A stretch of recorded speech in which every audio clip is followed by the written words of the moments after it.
Sometimes the story we tell ourselves is not really true. Sometimes the story others tell about us is not really true. Here on today's Heartlift with Janelle, we are going to learn how to rewrite our story. So pick up your favorite pen and journal, grab a cup of something delicious, and start your heart-lifting journey towards living a meaningful life.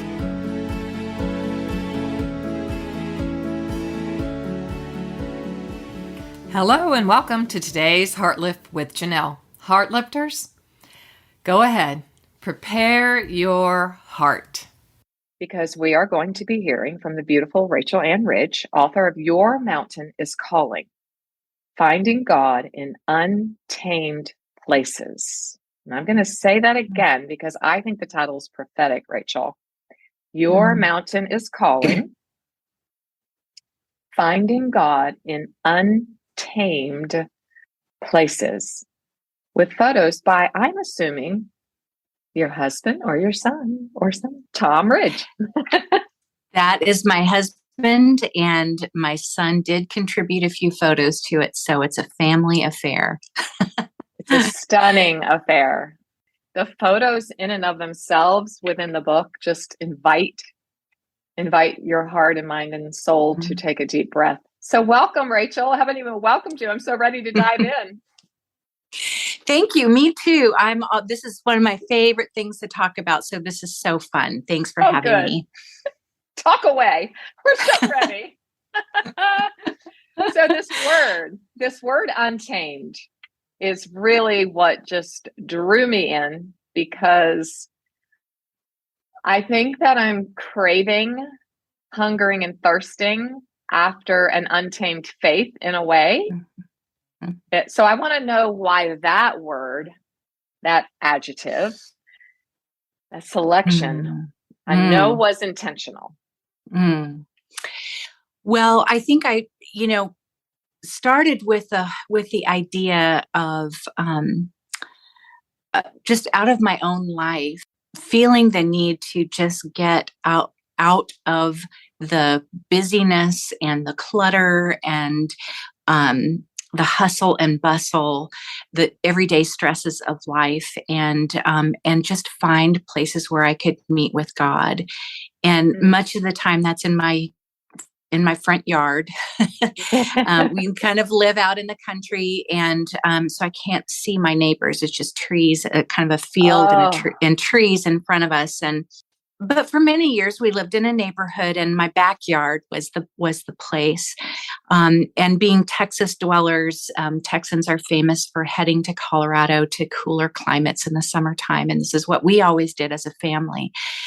And in my own spiritual walk, those times that I've been able to get out into the mountains or into wild places are places that I have just sought in order to just hear from God or gain clarity or just soothe my soul.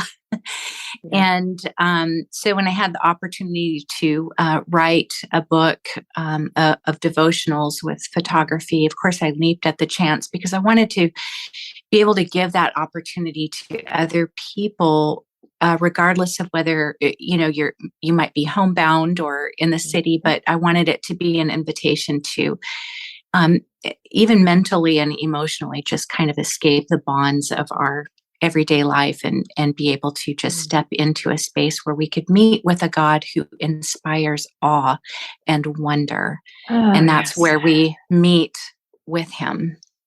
We sure do. And you created these into chapter length, which I love, chapter length devotionals.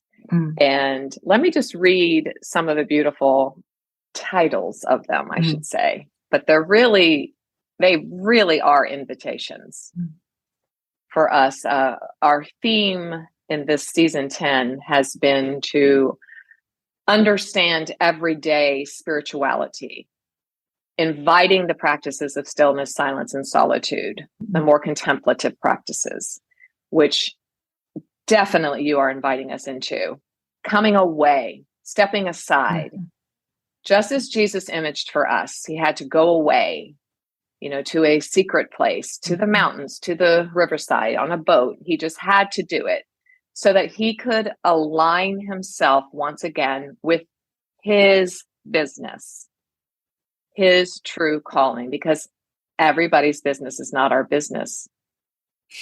But boy, oh boy, it really wants to be our business, because we now have a third appendage called the phone, right? Mm-hmm. With all of the social media. So you invite us to some untamed places, even spiritually, like awe, hope. What an untamed place. You write about it brilliantly. Stillness, liminal, which we're going to come back to, calling, fire, Awry, AWRY. I haven't seen that word in a devotional since I read the ones in the late 1800s. I'm so happy. Flow, examine, something we're very familiar with here. Failure, reflection, resilience, pathways, abandon, imminence, which I really want to dig into today, because we are pre-Advent, but I believe by the time this comes out, Rachel, I would really want this to be part of our preparation for the holiday season, because it really lends itself almost to an Advent devotional. Shelter, spacious, essentials, reflections, burdens, wonder, healing, familiarity, ephemeral. Am I saying that right? Ephemeral, right? Mm-hmm. Yeah. Yes. What? Okay, we're gonna come back. Ache, pilgrimage, praise, darkness, goodness, grief, free, perspective, grace, accepted, rest, mystery, risk, undaunted. Oh, it's just, and then thaw, THAW. Yes. You had to be away in a secret place to come up with these beautiful invitations. Do you have a favorite? I just have to ask. Well, you mentioned imminence. I think is probably one of my favorites, and also thinking about liminal spaces. Both of those are really very meaningful to me. So I don't know. It's hard to pick a favorite. That's like trying to, pick your favorite child. You can't. I know. But I love the two that you chose, because they're the two out of the four that I have written down, only because good. I am working on something that is all about liminal space. It's not something that we're taught at all, if any. And so when I saw it, it just went, So why don't we start there with liminal and eminence, because those two are so integrated. And why are they important? What is liminal space? Why liminal? And what is important about us finding our way to that liminal space? Well, I think, the idea of liminality is that it's a feeling of being suspended between two truths or two places. It is a transitional time. And a lot of times we are not prepared, or maybe our faith upbringing hasn't prepared us to be in a liminal space. Depending on how you were brought up in your faith, you were said that, this is the exact way it's going to be. And you don't maybe question that until something happens in your life that throws another truth right into sharp relief against what you have believed, and you find yourself in a space that you're not prepared for. And it's really uncomfortable and really hard sometimes. Scary. And very scary. What do you let go of so that you can, hold on to something that's new? And so for me, just I had this picture in my mind of being in a hammock, suspended between two trees, and the breeze gently flowing, gently blowing as you rock. And someone has described that as being way too gentle for a liminal space. It's a lot harder than that. But once you look around and realize that, no, actually, this is part of every spiritual journey that requires you to become more mature in your faith, you will find yourself in that space of unknowing, not knowing the future, leaving behind maybe some of the certainties of the past. Mm-hmm. And when you can lean into it and trust that God is with you in that space, then you can relax into that hammock and know that you are being held. Yes. And just that feeling of being held is so important and so necessary in every spiritual journey, wherever God has you, knowing that even though you don't know what the next step is going to be, or what the future holds, or what things to let go of and what things to grab onto, God is with you every step of the way, and he is not surprised or frightened or scared by any of the questions or the anger or the fear or all of the things that we find ourselves dealing with in that space. But he instead invites us into a place of unknowing, and really that's where the magic happens. It really does. But this picture, before we got on, I'm going to, for those of you who are just listening, you must watch the video, because this picture, I mean, I really want it on my wall. Somebody says Prince, by the way. Not yet. Yes, I need to. Yeah. No. But I know how painful this is for someone who is, in my writing, I talk about a metronome, how you can define your life. So is your life at allegro? Is it 88 beats per minute? But the beautiful rhythm is an andante, which is like a 66 beats per minute. And that's the cadence with which we are really built in our bodies to dwell in our bodies, at that cadence, not at that allegro. We're going to have times when like that, but I know for me, I would probably be in that hammock for a minute in my current state of where I am at right now, and just start twitching, like, okay, that was good. That was nice. Whoop, did it. Let's go. Right. Yeah. So it is such a picture to me of that transitioning into the liminal space. You write, God is not contained within Sunday mornings or limited to a time slot called devotions. So good. That gets checked off before workout or emails. Wow.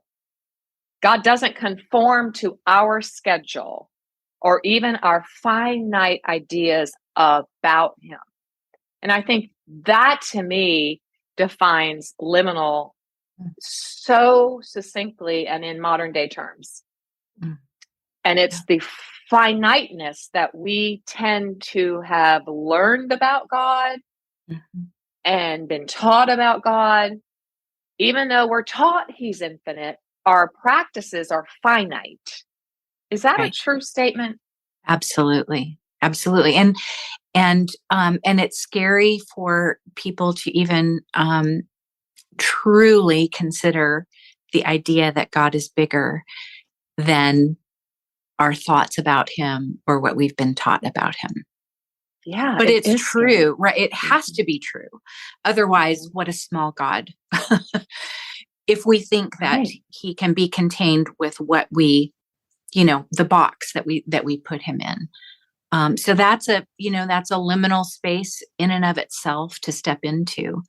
But once you do acknowledge that is true, well, then it opens up a whole world of spiritual depth and a pathway forward for you.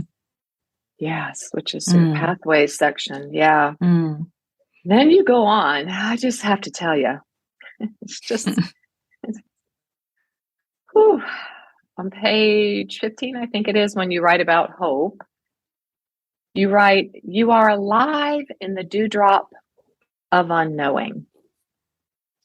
So liminal space is an invitation into unknowing. Do you have, I think I see you opening the book. Yes. Hold it up for us. The cover is so pretty. Oh, I love it so much. Might you honor us by reading Liminal first? Oh, it is Liminal. Lovely. All right. So for those that are listening, it's a photo of a person in a hammock overlooking a beautiful mountain stream. The hammock sways with the gentle motion of your foot as you slowly flex your ankle and release it. Flex, release, flex. It's just enough movement to shift the shadows of tree branches on your face and create intricate patterns on the inside of your closed eyelids. You feel the air on your skin, warm, then cool, warm, then cool, as you drift between sun shafts and shadows. Why don't I hang my hammock up at home in the backyard? Why do I wait until I'm in the mountains to do something so simple, yet so relaxing? You know why. Your schedule has no margin for gentle swaying. Life comes toward you at breakneck speed, and there is simply no way you could justify watching shadow branches on your eyelids when there's scarcely time to catch your breath. It's all good. It's all good. It's to be expected. You've got responsibilities, a position you've worked hard for, people who depend on you. Your calendar is filled to the brim, and you're not complaining. It's just that hammocks are for vacations, which are planned and executed for maximum relaxation within the confines of start and finish dates on a calendar. Hammocks are the free afternoon you've scheduled until 4 p.m. Is it getting close to 4? Where's my watch? Janelle, that's for you. Yes. The hammock gently rocks. Leaves ruffle overhead. A breeze moves through the branches with a quiet drawl. Stay here a little longer, it seems to implore. It's hard to resist a breeze that flirts with your shirt collar, so you sink deeper into your fabric cocoon. Suspended as you are between two tree pillars with no real idea of the time, it feels like a revelation.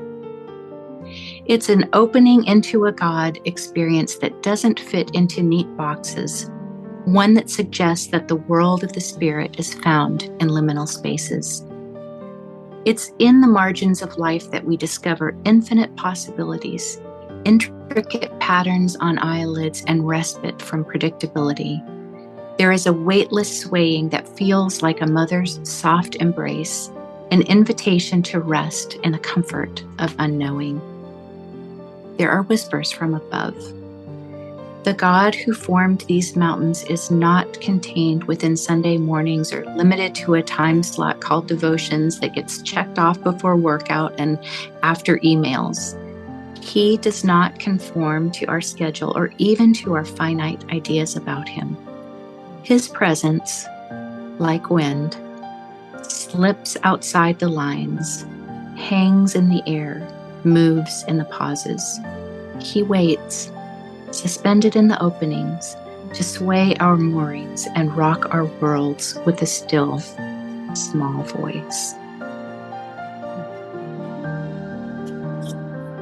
Ah, so beautiful.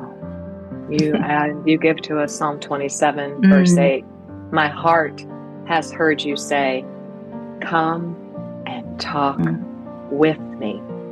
And my heart responds, Lord, I am coming. Wow. What a brilliant invitation, even into the Advent season. Come and talk with me. Stop the hustle, the bustle. How do we do this? Is this a struggle even in your own life? Oh, yes. Yeah. Okay. Good to know. Good to know. Oh, yeah. I tell you, I think that there's this idea that we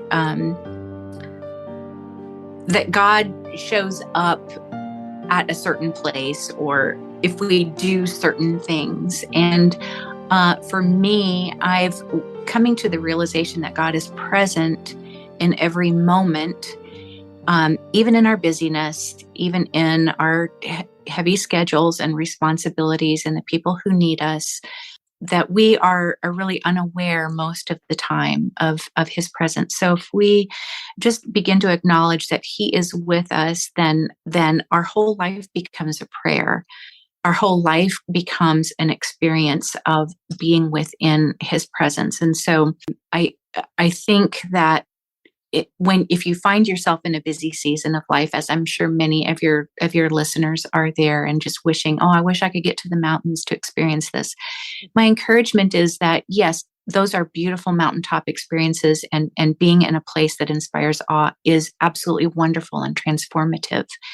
But that's a reminder that that same God who has created these awesome vistas and experiences is very present in our lives and in our daily schedules. And as we breathe and as we live and move and have our being, right, he is there. Yes, it is a struggle when you are thinking that you've got to get everything done and then go have this, try to create a quiet time. Right. But when you realize that your experience of God is not limited to those times, then you can relax into sometimes what your life offers, which is tiny little pieces here and there. Yeah. And I think you said it all in the fact that it becomes the daily rhythm. Mm. I have been guilty of the argument for decades now, that I have to get all these things done, or I have to, I'm going to disappoint God if I don't use all my gifts. Mm-hmm. Fill in the blank of your own life. And I mean, I'm from the East Coast. I'm now in the Great Plains, the Midwest, spending time with my new grandbaby. And it's a slower life here. It is a much slower life. And I remember when my son came out here to go to college, Sundays were just painstaking. It was a true Sabbath. And so let's see, it's 32, 20, it's been a decade, and now I'm here in an Airbnb and I'm acquiescent to a new life rhythm since he lives here.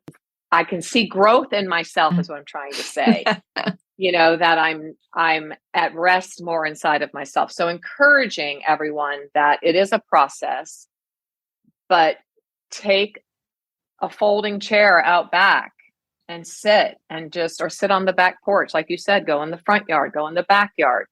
That's what you're inviting us into, I think, in Your Mountain is Calling. I think you're exactly right. And I think that we are so used to being busy that we don't realize that it's kind of an addiction. It is. There's kind of an adrenaline rush of what's next. Okay, I got to finish this and get on to that. And we measure our lives often by our productivity, and we feel worthy if we've been productive, or, how many times do we sink into a chair and say, oh, I was so unproductive today. What a waste. You beat yourself up. You're like, well, really, who cares? We should have unproductive days. We should have rest built into our days. But we are so accustomed to thinking in this way that when you are presented with a Sabbath, it's painful. It's so hard. Painful. It's to do nothing, to be bored. These are not skills that we're good at.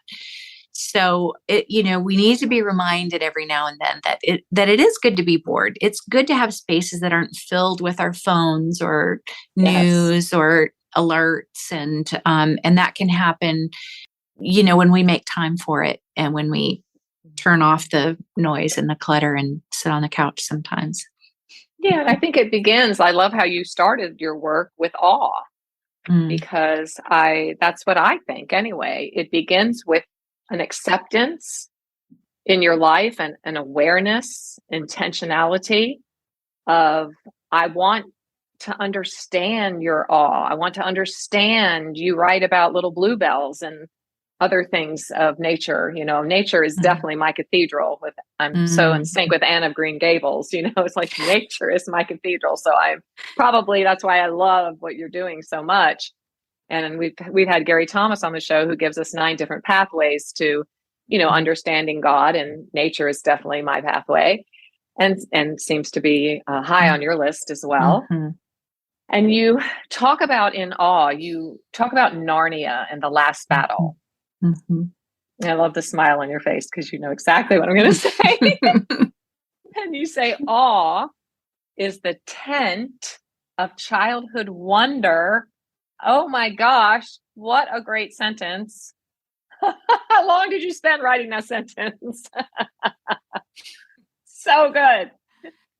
Awe is the tent of childhood wonder you once lived in, found comfort in, and then packed away with the rest of your outgrown items. And then you invite from Narnia in the last battle, come further up, come further in. That's the cry of what I am hoping we're hearing in this season, in this community. Come further up, come further in. What did that say to you? It had to be important because you included it. I love that. I just love that idea that you, when you respond to that invitation, you don't know what that world of Narnia is going to look like, or what it's going to be, or what's ahead of you. But we are being called to come further up and come further in, and to experience God in ways that are outside the bounds of our walls and the pages of our devotionals, our little boxes. And so we have the opportunity to say yes to that. We have the opportunity to say yes to mystery and unknowing, and awe and wonder. And if that is something that is missing in your life, I encourage everybody to go find a park and sit under a tree and be awed by a tree, or by the perfection of wildflowers. Or as we go into the Christmas season and Advent, many people can, have snow and frost, whatever it is that just reminds us that of things that are not made by human hands, but who have come from God, who is a creator, an artist, a divine artist who has created a world that blows your mind. And we need to be reminded, and we need to put ourselves into those places to be reminded that that God is bigger than what we can see or feel or do. So that's why I included that invitation in there. Ooh, so good. It's just so good. Come further up, come further in, Heartlifters. That is our lean in moment for the day. Come further up, come further in. That word further, right? Ooh. And awe being the tent of childhood wonder. Makes me want to pitch a tent when I get home in my backyard.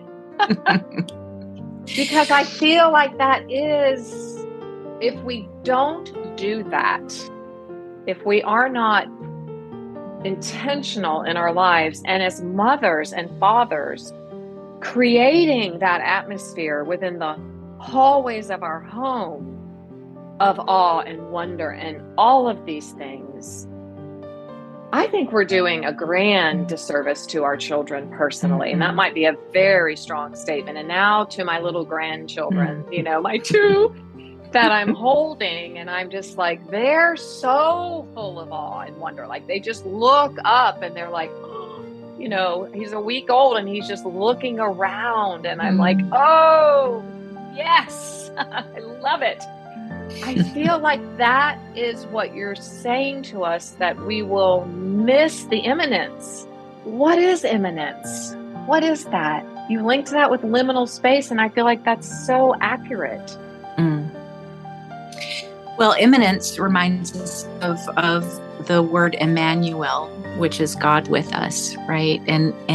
So imminence is kind of from that same root word, but it's that idea that God is in all things, that He is in the trees and the flowers, and us as human beings, we have the Imago Dei. We have the image of God implanted within us.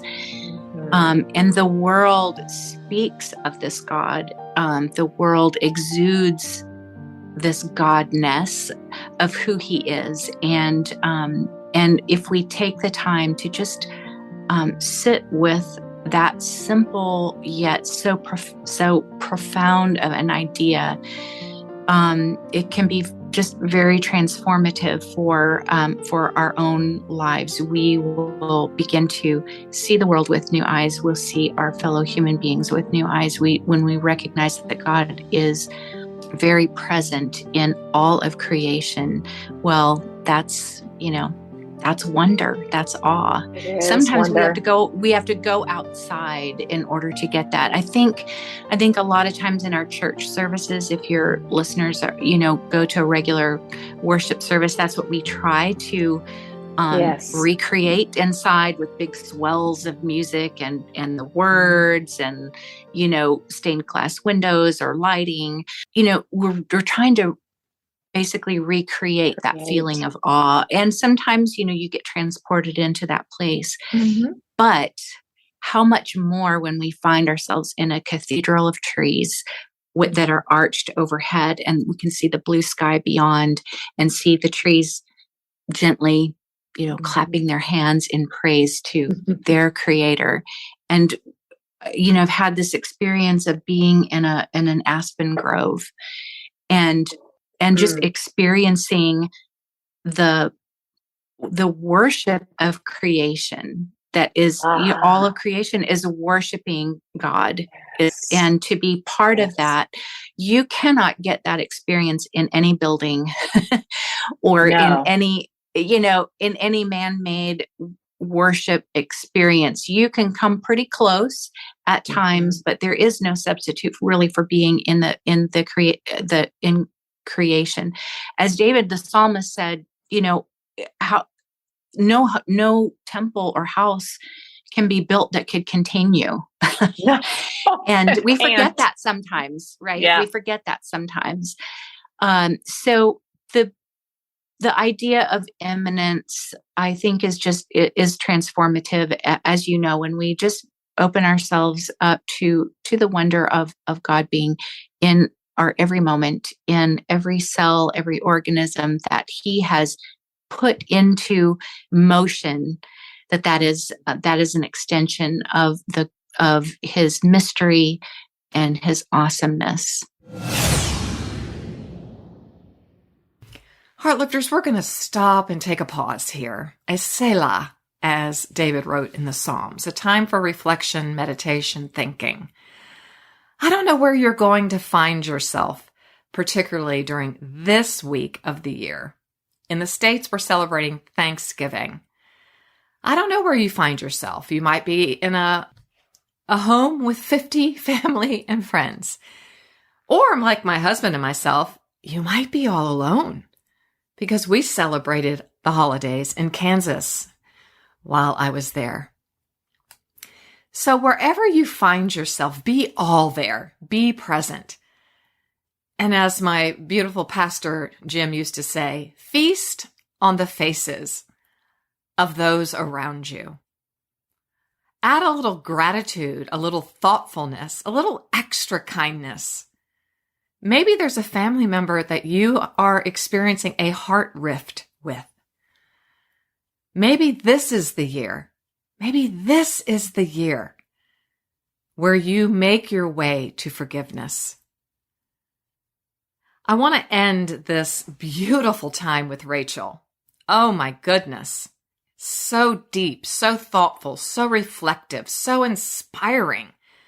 For us to find space, make room in our week, no matter how busy we seem to think we are. Find the time, Heartlifter. 5 minutes, 10 minutes, 1 minute.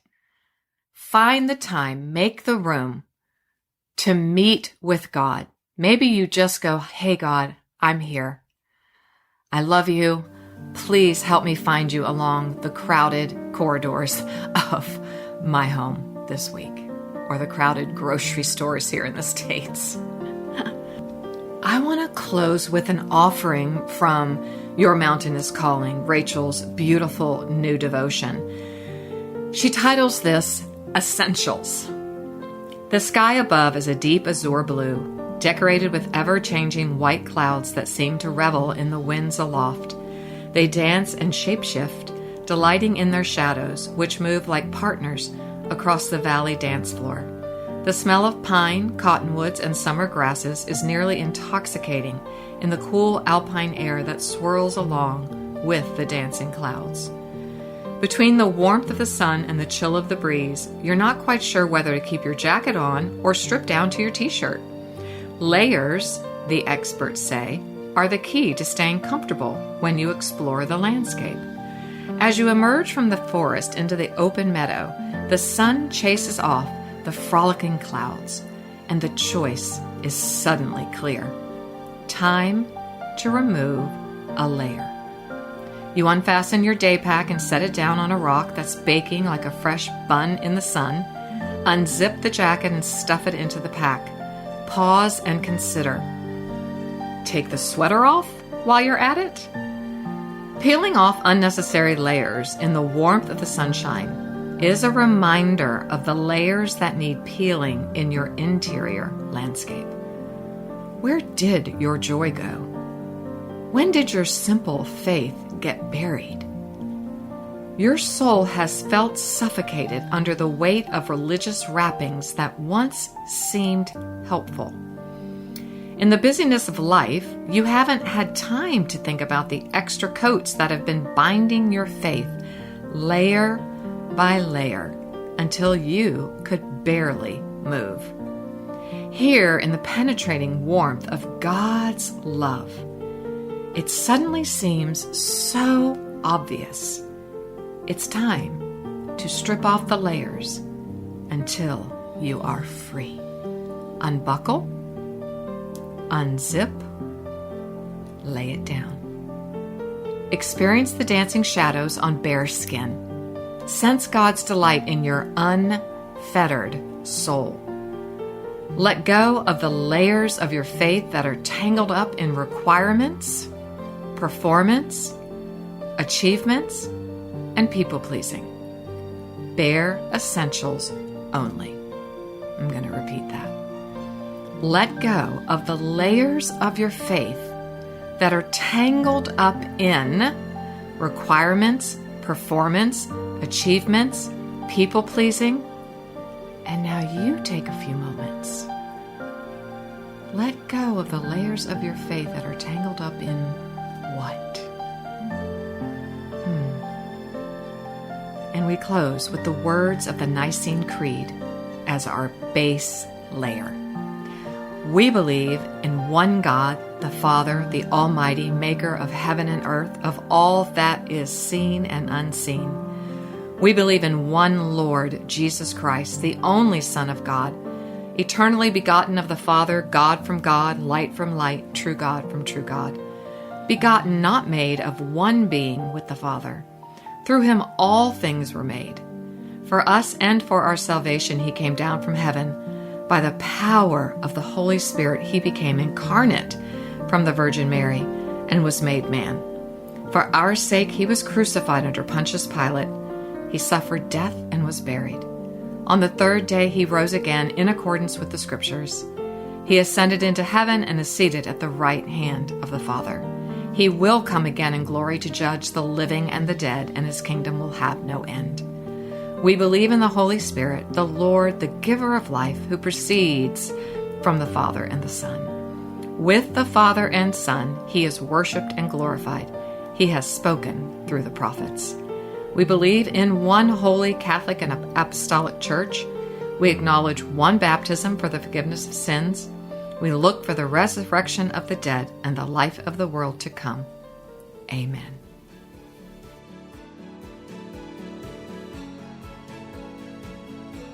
Thanks for listening today. It was great having you here. For even more great content and resources, please join the Stronger Everyday online community at JanelleRaridan.com. Always remember, you, my friend, have value, worth, and dignity.